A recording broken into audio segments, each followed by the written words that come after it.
योगायोगाने काय झालं ते एक दिवशी 5-6 संन्याशी लोक आले. हे भगवे कपडे घातलेले संन्याशी लोक येऊन पारावर बसले. ते पारावर बसल्याच्या नंतर ते आला, दर्शन केलं त्यांनी. म्हटलं कुठले संन्याशी वा? म्हटले आऊन घेऊन आलो. कुठं चालले? नाशिक त्र्यंबकेश्वरला. बरोबर म्हटले काय हरकत नाही. आंघोळ्या केल्यात का? म्हटले अजून आंघोळ्या केल्या नाही, काही नाही, चहा पाणी नाही, काही नाही, जेवण नाही, काही नाही. चला म्हणलं आपल्या करू. मोठा वाडा महाराज, 80-90 खानाचा वाडा. त्याला दोन दोन ढाळजा अशा. मग ढाळच कळतं ना? ढाळजा. हा, मी काय मराठवाड्याच्या बाहेरला नाही, मराठवाड्या म्हणतात मी सुद्धा. हा, आता ढाळजा राहिले नाही म्हणून लोकांना विचारावं लागतं. दोन ढाळ, एकूण 6-7 खानाची ढाळ, एकूण 6-7 खानाची ढाळ, मध्ये मोठा चौक, मध्ये आर, मध्ये मोठमोठे रांजण.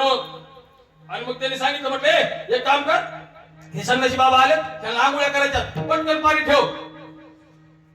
असं तिरप बघितलं मालकाकडं. इकडे म्हणली, जरा तरुण हाका मारली. तो मध्ये गेला.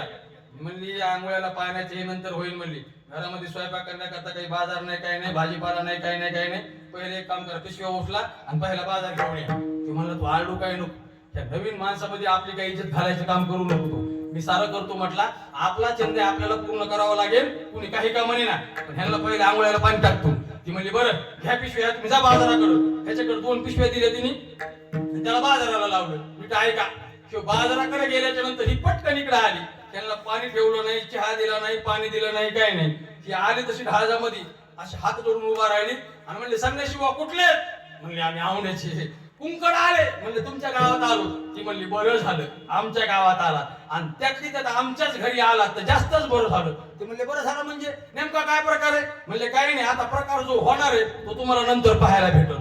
ते म्हणले बाबा नेमका काय प्रकार आहे? म्हणले काय प्रकार आहे? आमच्या मालकाला नाद असा आहे म्हणली, आंघोळ्या खाली तू, दचून जेवायला खाली तू, आणि नंतर एक काम करी तू, त्या सोलाने बांधी तू, अंगावर भुरकी टाकी तू, आणि लयच वळवळ करायला लागली तर मुसळाने झाली तू. ते म्हणले भाऊ असलं करण्यापेक्षा म्हणजे आपलं पोमेने बापन पळले वाले की शाबास. ऐका, ज्या वेळेला हे म्हणले तिथं न राहता आपला बाहेरला रस्ता बघा, तिला वाटलं जर ह्यांना पुढल्या रस्त्याने काढून दिलं तर तो तिकडून येईल आणि पुन्हा ह्यांची गाठ पुन्हा हे खरं सांगत, एकमेकाला खरं सांगते नाही. याच्यापेक्षा एक काम करा, यांना मागल्या रस्त्याने काढून द्यावा.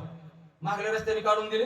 बरेचसे गावाच्या बाहेर गेले. तो हा पिशव्या घेऊन घरी आला. अगं मला कुठे ते संन्याशी बुवा? काय म्हणले तुमचे संन्याशी बुवा, काय त्यांना पटत? अगं मला झालं तरी काय पटायला गेला. एक म्हणला सोलच पाहिजे, एक म्हणला भुरकीच पाहिजे, एक म्हणला ते मुसळच पाहिजे, आणि तेव्हा ते म्हणले मी काढून ठेवले. त्याला वाटलं त्यांना काही काम असेल, ते फिरत येत लागत असेल त्यांना. अगं म्हणला द्यायचं त्यांना, बघ मुद्दाम काढ म्हणली, ते उचला त्यांना नेऊन द्या म्हणली.